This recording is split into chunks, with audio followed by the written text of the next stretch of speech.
Ahora bien, ya hemos nosotros desarrollado, explicado que tenemos un dominio Z, que corresponde a un plano tangente en el punto P, y que en el plano, en la carta, vamos a tener un plano W que es imagen, ¿sí? Y vamos a trabajar con números complejos, asumiendo que de esta forma tenemos todo el campo numérico a nuestra disposición. Vamos a trabajar entonces con aquello que se llama la función analítica de variable compleja. ¿Qué es una función analítica de variable compleja? Vamos a ir haciéndolo por parte. Esa función será analítica cuando a una pequeña variación W, delta W, con respecto a su delta Z, tiende hacia un límite único, cualquiera sea la manera en que delta de X y delta de Y tiendan separadamente a cero. Pero analicemos un poquito más. Esto que tenemos nosotros acá es un cociente incremental, un cociente entre el incremento en el plano imagen con respecto a su incremento en el plano dominio. En el plano imagen, delta W es una función de Z, como lo vemos nosotros al principio de la ecuación. Y delta Z es una función de X y de Y. Por lo tanto, nosotros decimos que esa función es analítica cuando el cociente incremental tiende hacia un límite único. Y el valor de tal límite se llama derivada de delta de la derivada de W respecto de Z. ¿Qué es la condición que le estamos indicando? Esto que le estamos colocando al final. F' de Z o el diferencial W respecto al diferencial Z.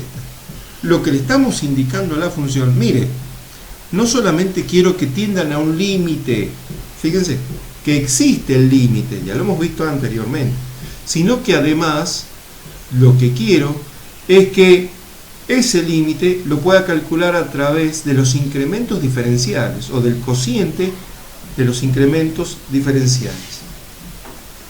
Si existe la derivada en todo punto del plano dominio Z de una región R, entonces diremos que la función Z es analítica en toda esa región R.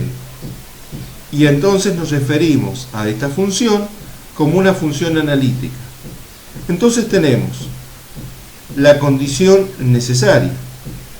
La condición necesaria para que una función sea analítica de variable compleja es la siguiente.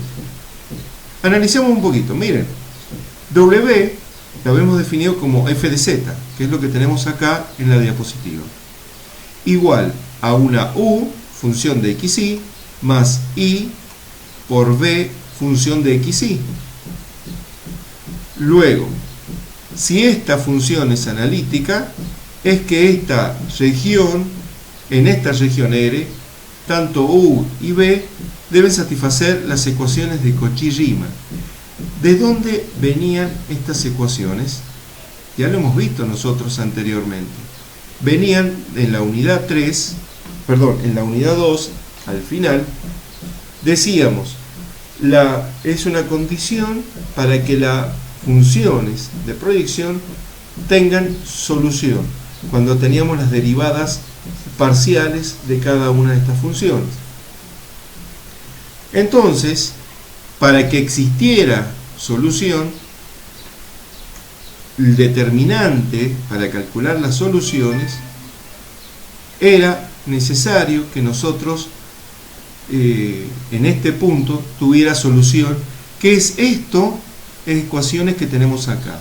La parcial de u respecto de x sea igual a la parcial de b respecto de y, y la parcial de u respecto de y sea igual a la menos parcial de b respecto de e. Por lo tanto,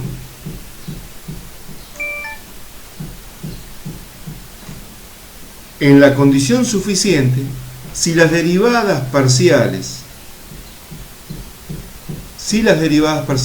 son continuas en la región, entonces las ecuaciones de Cauchy-Riemann son condiciones suficientes para que la función de variable compleja sea analítica en él. Volvamos. La condición necesaria y la condición suficiente. La condición necesaria es que satisfacen las ecuaciones de Cauchy-Riemann, lo que hemos visto anteriormente en la unidad 2. Y la condición suficiente es si cada una de estas derivadas parciales son continuas, entonces las ecuaciones de Cauchy-Riemann se convierten también en condición suficiente para que la función de variable compleja f de z sea analítica en esa región.